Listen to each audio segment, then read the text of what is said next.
ഇപ്പോൾ ഹാലോവീൻ എന്ന് പറയുന്നത് ഹാലോവീൻ ഉണ്ട്, പക്ഷെ അതിന് ക്രിസ്ത്യാനിറ്റി വന്നപ്പോൾ ആത്മാക്കളുടെ ദിവസമായിട്ട് മാറുകയും ചെയ്തു.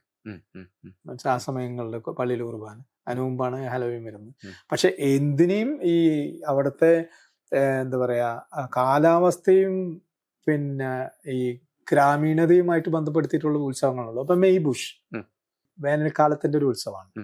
അതിൽ അവര് ഈ അവരുടെ വീട്ടുമുറ്റത്തുള്ള ചെടികളിലൊക്കെ വർണ്ണ തോരണങ്ങൾ കെട്ടിടുകയും പിന്നെ അതുപോലെ പാല് ഉറവയ്ക്കുകയും പിന്നെ അതിഥികളെ സൽക്കരിക്കാനായിട്ട് അവരുടേതായിട്ടുള്ള ട്രഡീഷണൽ ചീസുകൾ ഉണ്ടാക്കുകയും അതിൽ തന്നെ വളരെ അപൂർവങ്ങളായ ചില ചെടി ഇനങ്ങൾ ചേർത്ത്, അതൊക്കെ ഒരു എന്താ പറയാ ഓരോ പ്രദേശത്തിന്റെ സാംസ്കാരിക പൈതൃകത്തിന്റെ ഭാഗമായിട്ട് നമുക്ക് എടുക്കാൻ പറ്റില്ല. നമ്മൾ എവിടെയുണ്ട്.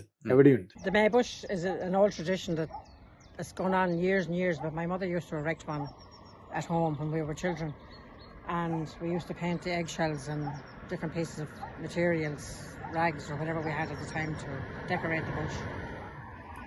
And then a few years ago I started the tradition here at the thatched house. പക്ഷെ അതൊക്കെ പരിരക്ഷിക്കപ്പെട്ട് പോവുക, അതിനെ അഭിമാനപൂർവ്വം കൊണ്ടു നടക്കുക എന്ന് പറയുന്നതാണ് ഏറ്റവും വലിയ കാര്യമായിട്ട് ഞാൻ കണക്കാക്കുന്നത്. കാരണം അവരുടെ റോഡുകൾ ഇപ്പോഴും പഴയ പോലെ തന്നെ. ഇപ്പൊ ഇടുങ്ങിയ റോഡുകളാണെങ്കിൽ തന്നെ രസകരമാണ് യാത്രകളൊക്കെ.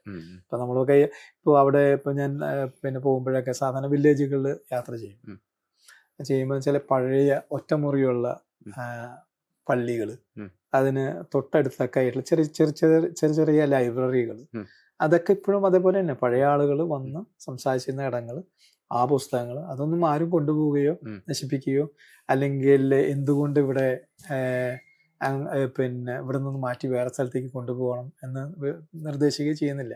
അപ്പൊ അവര് ആ പരമ്പരാഗതമായി കിട്ടിയിട്ടുള്ള അവരുടെയുള്ള ആ സമ്പന്നമായിട്ടുള്ള പൈതൃകം കൊണ്ടു നടക്കാനായിട്ട് ഇപ്പോഴും അവരിൽ അവശേഷിക്കുന്ന ഊർജം ഉണ്ട്. അത് ചെറുപ്പക്കാരിലും കാണാം കേട്ടോ.